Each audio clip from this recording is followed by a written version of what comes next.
We talked about kindness last week and the nature of God's kindness, the chesed that the Old Testament refers to.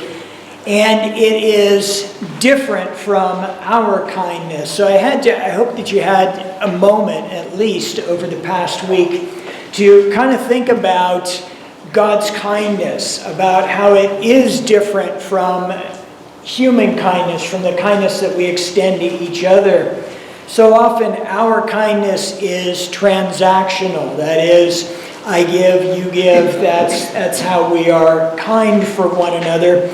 But God's kindness, this chesed that the Old Testament refers to, is all-enveloping. Kelly, is this muted? Okay. Are we on now? Yeah. Okay. So you heard what I said, right? I use my outdoor voice. All right. So we're talking about this all-enveloping chesed, this kindness of God, and it is in every aspect of our life. It is in every component of what we do. And one of the most amazing things is, in its extravagance, the kindness of God extends all the way back to creation and extends beyond the end of this world. It is something that will never change and never go away. It is not affected by humanity. It is not affected by my personal interactions. Nothing of that nature affects the kindness of God. It just is. It is a part of His character. In fact, it is all of His character elements put together. It is all the things of God coming together and creating this thing that we call kindness. When God established this is how it fits in this book of Ruth. When God established His kindness, just take it back as far as His covenant agreement with Israel. So He makes this covenant with Israel. He says, you, out of all the people, you're the smallest, the weakest, the least likely to be this powerful people in the world, and yet I choose you. I choose you, and you're going to be my people. And that part sounds good. Sounds like there's a transaction coming, right? But God says, that's it. That's the end of it, period. You're going to be my people. And then He lays out the covenant boundaries, what we call the 10 Commandments. He says, this is how our relationship is going to go. And what I think we see that is sometimes incorrectly perceived. So there are blessings and curses that come with the covenant. God said, you're going to be my people. Here are the boundaries. And so long as you stay within these boundaries, play hard within the boundaries there. But once you start to step outside the boundaries, well, then we have an issue. And that's when the curses come about. So blessing when you're in the boundaries, curses outside that. And we sometimes read that as God saying, okay, I've taken away my kindness. So I've exchanged kindness now for wrath. But that's an incorrect reading. You see, God's kindness is not this momentary thing where it shifts from here to here. God's kindness has already said, you're going to be my people. And then for us in the new covenant, for you who believe in what Christ has done, if you believe in your heart of hearts and you confess that Christ is Lord, and you believe that what He did was sufficient to pay the debt for your sin, you are saved. And now, if we sin again during our lifetime, we don't suddenly lose that. That doesn't go away. God's kindness covers over that. We may endure the curse from that blessing. We may endure the consequence from that sin, but God does not remove His kindness. And so, in the context of Ruth, we were reading about all these things that just happened. All these things that magically happened. that Ruth shows up with Naomi, and she goes out to glean, and she goes into this field. You know how this story goes, right? We were talking about it being a Hallmark movie. It has the perfect ending and the way everything comes together. But it doesn't all happen in that moment. You see, God saw fit back when he's writing the law with Moses, when he's establishing the law, when he's establishing how things are going to work with people. He fixed this situation that Ruth would run into years later, decades, centuries later. He already adjusted for this back in the Levitical law. He said every farmer, every field, every harvester is to leave the gleanings around the edge of the field. And he does that by law. He establishes that by law. And so, centuries later, she doesn't just walk onto a field and find stuff laying around. God had provided for this centuries before. And now that's just one of the exhibits of God's kindness. That's just one of the examples of his kindness, of the way that things come together here. When you look at something like that, when you look at that kind of kindness, you can see why the world kind of turns its nose up at that. I mean, think if you were a businessman, if you were a farmer, we'll use that as the example, and you were told you could not harvest a part of your field, in your humanity, what would you do to that part of the field? You would let it go fallow, or you would let it not be as watered as the prime parts of your field.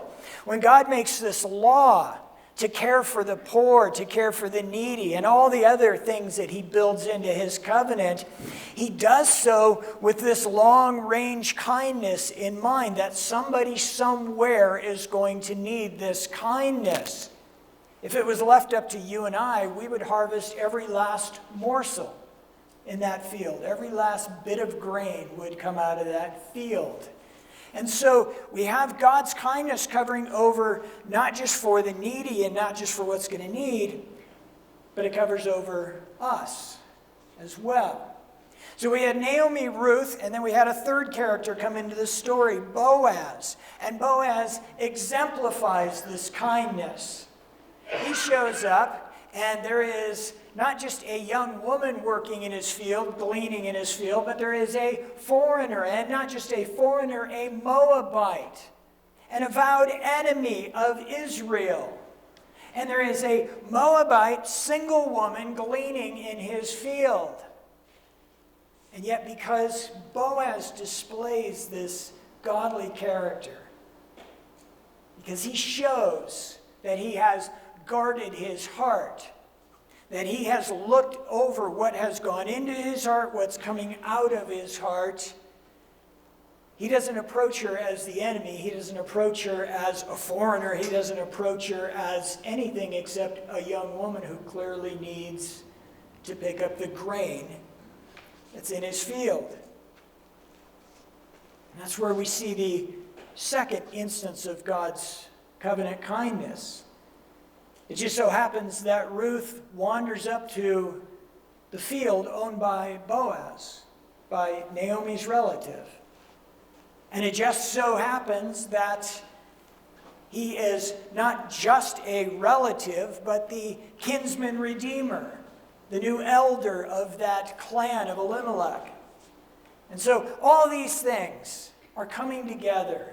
Now the world looks at this as coincidence. They go, how cool is that? She wandered up, and it just so happens that Boaz owns his field. But you Bible readers know different. You know that this was no coincidence. You know that this was God's hand at work, probably all the way back when Naomi and her family were still living in a foreign land. This is God at work. This is God at work through eternity, in the near future, in the even nearer future. This is God's hand of kindness at work. And all that happens in 13 verses. In 13 verses, this little concise story tells of God's kindness over and over and over. Here's what we're tempted to do. We're tempted to go, that is just a beautiful little short story, and read it that way, as though, you needed a 4-chapter book stuck in the Bible. But really, this speaks to us today. When you think about your family, you think about your spouse, the odds, if you were looking for that specific person in all the world, of you finding that person. And yet, God has brought people together. God has assembled families together. And that's this kindness that we're talking about. It's not coincidence. It's not just happenstance. It's something that's been planned, something that has been constructed, something that God has put together. And so you come even closer in your life. And even in this past week, God has been kind. God has been kind to you. God has been kind to all of us. And here's what happens when we live our busy lives. We live our lives just assuming on God's kindness. We don't take the time to kind of reflect, kind of see those moments where God has been at work, where God did something special over the past week. And it could be a good thing, a blessing. It could have been something where God said, hey, you need to change this, or you need to adjust this in your life. And that's God's kindness resting in your life. This is the air that we breathe. This is our existence. It lives within this all-enveloping kindness. And so as we jump back into the story, we're going to jump back in at this transition point and watch how many times God's kindness is evidenced here. So we are in chapter 2, and we're going to pick up in verse 14. Verse 14 today. So chapter 2, 14. This is a transition between the first and second act of this story. At mealtime, Boaz said to her, he's speaking to Ruth, "Come over here, have some bread and dip it in the wine vinegar." When she sat down with the harvesters, he offered her some roasted grain. She ate all she wanted and had some left over. As she got up to glean, Boaz gave orders to his men, "Let her gather among the sheaves and don't reprimand her. Even pull out some stalks for her from the bundles and leave them for her to pick up. And don't rebuke her." Now, because you guys know the story, you have to adjust your eyesight here.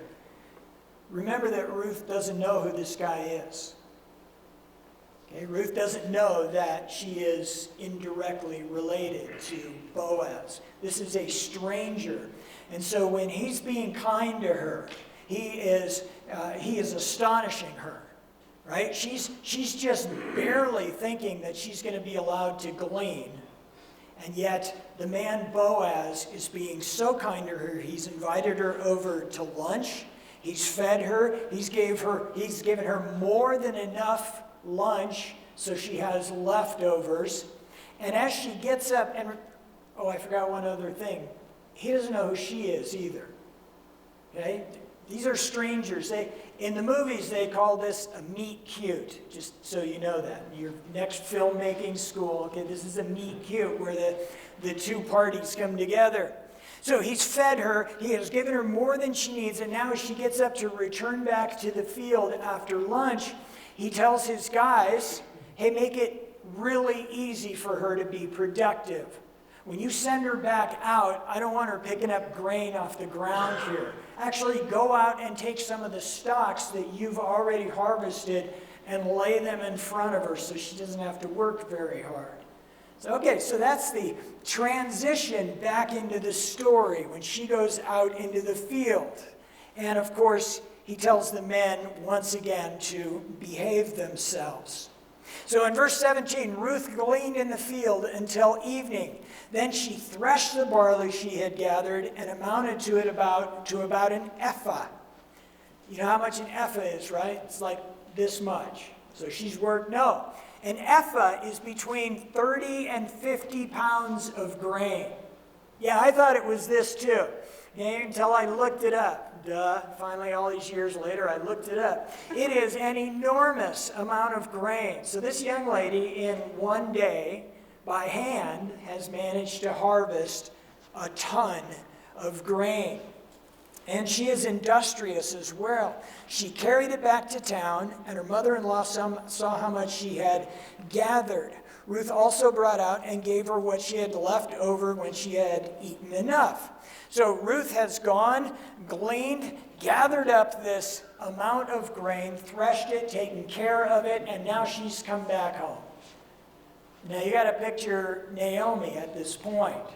Naomi's expecting her to come back with this much. Walk in and go, okay, we have enough for dinner. And put it before her.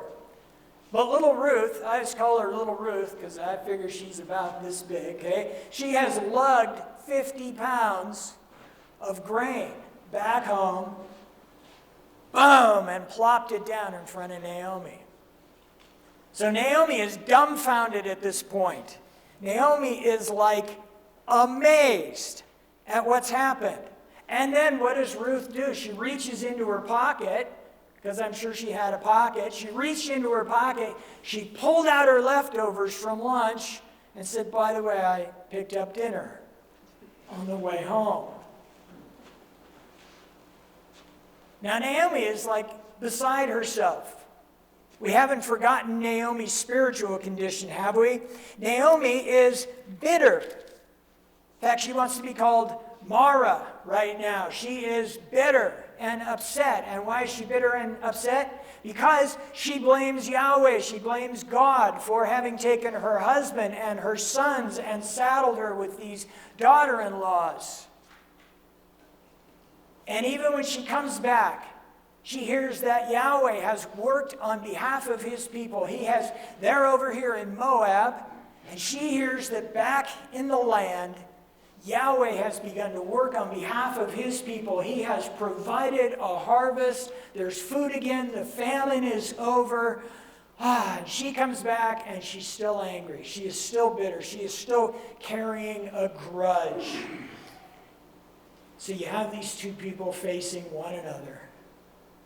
Naomi is amazed, but still bitter. And Ruth, I don't know what she's thinking, because she's run into this really nice person after she had prayed for Yahweh to send her to a field with a nice person.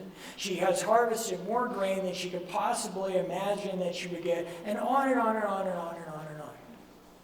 Now, this is a good point to pause for a second, because there's two ways to read this story, right? One way, we'll call it the general secular view, right? That's what our neighbors would read in this story. They'd read this and go, well, this is just like a Hallmark movie. I know how it's going to end. And they would skip over to the end of the story, and they would find out that they're right. But they would see everything in here as coincidence. They would see everything in here as just happenstance. Now, the other view that you can bring to this story, we'll call it the sovereign God. That's too many. So we're going to call it the hopeful view, okay? The hopeful view, that God will take care of his people. That's a part of his covenant agreement. You're going to be my people. I'm going to care for you. Through thick and thin, I will care for you. And there's always that test to see how long we will trust in God to take care of us. And so those are the two views. Now, in the secular view, the one that our neighbors will take, they'll look at this and go, well, that is just an amazing, a flat-out amazing series of coincidences. And they're not gonna think anything of it. That's the end of their thought process on that. They're gonna go, wow, what a coincidence. She wandered just to the right field. And wow, what a coincidence that she runs into a really good guy. And what a coincidence. He takes a liking to her and he makes her life easier. Wow, what a coincidence that she manages to, in one day, get like 18,000 pounds of grain and haul it back to, what a coincidence.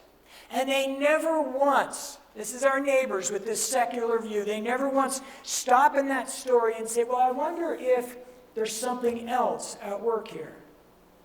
I wonder if maybe this God character could be at work. And because it's not said in the story, right? We're never told God's, and because it's not told in the story here, our neighbors would just dismiss it right out of hand.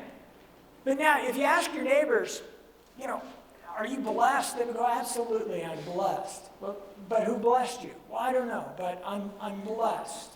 So there's some inkling that there's something greater than them at work. They read the story, they go, wow, what amazing coincidences. And then they never stop to think that maybe God, maybe this Yahweh character, maybe the God of Israel that's mentioned directly in the story may have done something on behalf of Ruth. And what's sad is our neighbors go blithely through life, assuming on this consequence, assuming that when things go bad, they go bad, when things go good, they go good, and they just don't give it a minute's thought. But not you. Bible readers who are familiar with how God works, who know the beginning and the ending of the story, you read this text differently. You see God at work in all of these people's lives in the story.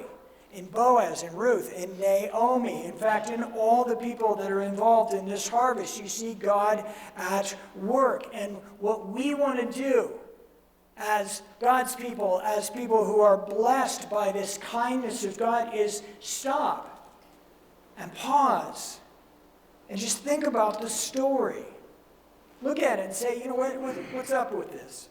Was it a coincidence? Was it a coincidence that she walked right up to the right field? Was it a coincidence that Boaz shows up right at that moment? Maybe, but probably not. We can just ask this whole series of things about that. Well, what would God do with this? Is this love? Is this just provision for Naomi? What is this? What does God want to do? When God is kind in our lives, we can do the same thing. What does God want to do? What's he trying to say to me today, right now? What does God want me to change? What does God want to change in me? These are all questions we can ask about God's kindness. Anytime something that seems coincidental comes up, stop, pause, ask the question. And the reason that you want to do that is it makes you more sensitive. The more you stop and you ask yourself, what does God want to say to me? What does God want to say to us? How does God want me to change? What does he want to transform in me? We stop and we ask that. When we see the answer, that encourages us. It makes us more sensitive. And we see it a little sooner the next time.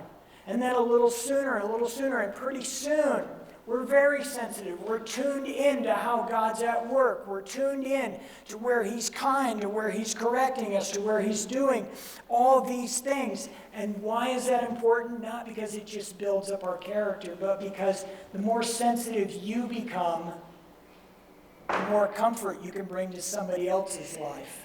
The more you can point out to somebody else how God is at work in their lives. So those are the two views when we're reading this story. This is the way that this unfolds with us here. And so she comes back, okay? She's brought all this grain here. And remember, Naomi doesn't know anything yet. Naomi has no clue how all of this has come about. She's just standing there slack-jawed at what her daughter-in-law has brought back into the house. So she begins to ask questions. In verse 19, her mother-in-law asked her, where did you glean today? You see what she says? Where did you glean today? Where did you work? Blessed be the man who took notice of you. Now she's saying all this, and I'm not expressing it correctly. There's exclamation points on all of these. She's like super excited at what she's saying here. And she's more excited because she doesn't know the answer to any of these questions. She wants to know who's been so kind, who's been so good to her daughter-in-law. But look how Ruth answers the question, where did you go today? She doesn't answer where, she answers whom. Then Ruth told her mother-in-law about the one at whose place she had been working. The name of the man I work with today is Boaz, she said. Now imagine all the thoughts that are flooding into Naomi's brain right this second. I mean, she's just getting off that dopamine hit from seeing all the grain and asking all these questions. And now, Ruth is telling her the most important piece of data in this whole interaction here. Oh, by the way, the man that I worked with is named Boaz. And then Naomi says, the Lord bless him. No, she says, the Lord bless him, because she is genuinely excited. And she may be spinning the wheels. Her bitterness may be moving back a little bit. Her bitterness may be lowering, and she's seeing that God is actually good to her. Naomi said to her daughter-in-law, he, Boaz, has not stopped showing his kindness to the living and the dead. That's a weird statement, but she's saying he's caring for us and he's caring for the clan. He's going to take care of Elimelech's issues. We're going to be made whole again. She added, that man is our close relative. He is one of our guardian redeemers. Your Bible may say kinsman redeemer. Now, that is a hugely important position in this culture. He is the person in the clan who takes care of everybody else. Now, that may have been Elimelech's job when they left the land, but it's fallen to Boaz through the family structure here. He not only has to look out for their physical well-being, he has to buy people out of slavery, he has to redeem land that got sold unintentionally. He has to do all these things. And look what he's done. Now, Boaz knows that he's responsible for all these things. Boaz knows that he has to take care of Naomi. But remember, none of these people know who the other people are yet. This is the first moment that this connection is made. Right? So Boaz is looking at Ruth. Ruth doesn't know anything about him. Naomi doesn't know that Ruth has been over here. And all this is coming together right now, and she realizes, Naomi does, how important this moment is. And maybe she's beginning to soften up a little bit. Then Ruth the Moabite said in verse 21, he even said to me, stay with my workers until they finish harvesting all my grain. And she's adding this little bit of information to show how truly good Boaz is, and that he's acting in the position as the kinsman redeemer. Naomi said to Ruth, her daughter-in-law, it will be good for you, my daughter, to go with the women who work for him, because in someone else's field you might be harmed. So Ruth stayed close to the women of Boaz to glean until the barley and wheat harvests were finished. And she lived with her mother-in-law. So that's where the story fades to black for now, only to be picked up in the next act. So now you've seen the two views on display. You've seen the secular view, the believer's view, but within the believer's context, within us, we read this story in a couple of different ways. We come down to this and we say, wow, God is truly at work here. God is really laying things out and doing what he's supposed to do. I wish he was at work in my life in this same way. I wish God would bless me in the same way that he's blessing Naomi and Ruth. As we read this story, we look at kind of the spirituality and the characters here. We see these characters, they demonstrate a weak spirituality. They demonstrate their willingness to give up on God and his kindness. We see all kinds of things here. We see that they're really naive about how God works in their life. They're really naive about the fact that he has blessed them in so many ways. And that's where we stand a lot of times. A lot of times we just go through life accepting everything that comes our way without giving it a second thought, without stopping to think about the people that God brings into our life, the things that God brings into our life, the challenges, the hurdles that he takes us over. Whatever it is, we don't stop and think about it and be thankful for those things being a blessing in our life. Naomi's demonstrating a little short-term sensitivity. She's waking up. She's seeing. I don't think she's taken this all the way back to the covenant, but she's beginning to see that maybe God has done something. God has built in the ability to glean into the law. God has built into the family structure this kinsman redeemer. God has done all these things. And so maybe she's waking up a little bit, and this is an invitation for us to wake up a little bit as well. It's an invitation for us to stop and think. Just stop and think about what God may have done in your life, what God has done in our lives collectively. And whether it's be something that He's challenged us with or something that He's helped us get past, God has been there.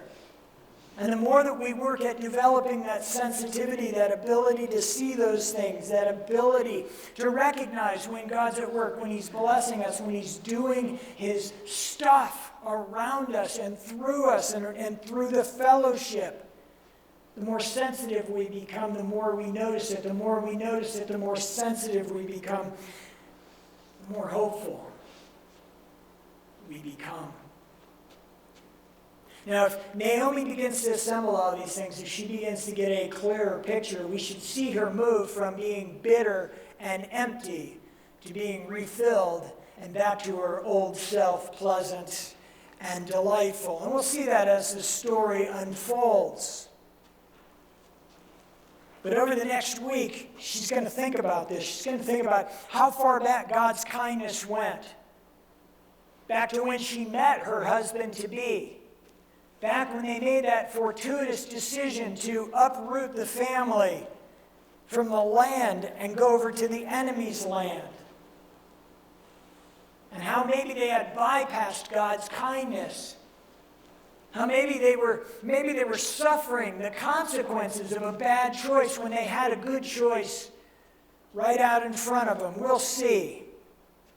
But right now, Naomi is amazed.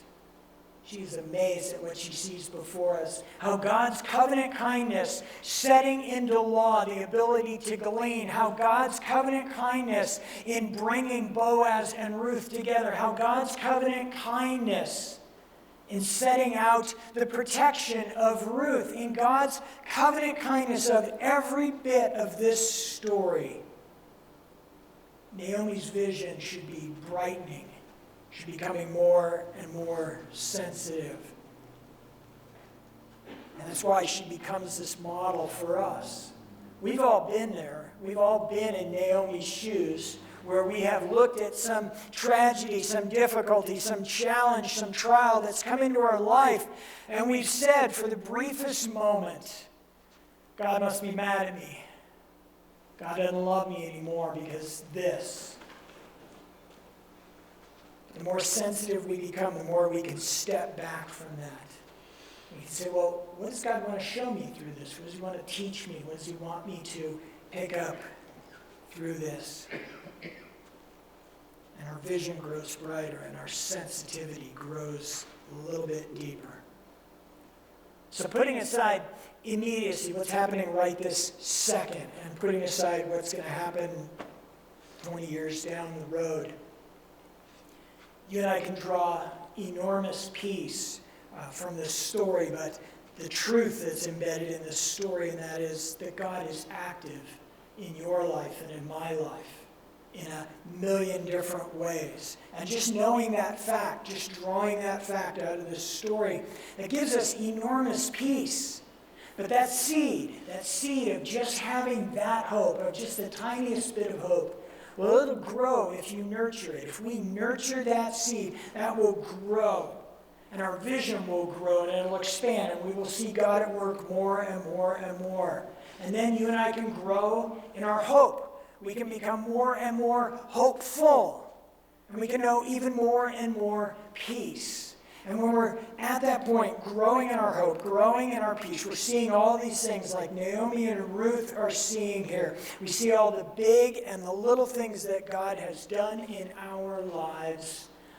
We'll stand there like Naomi does, just amazed at all the things that we didn't notice before.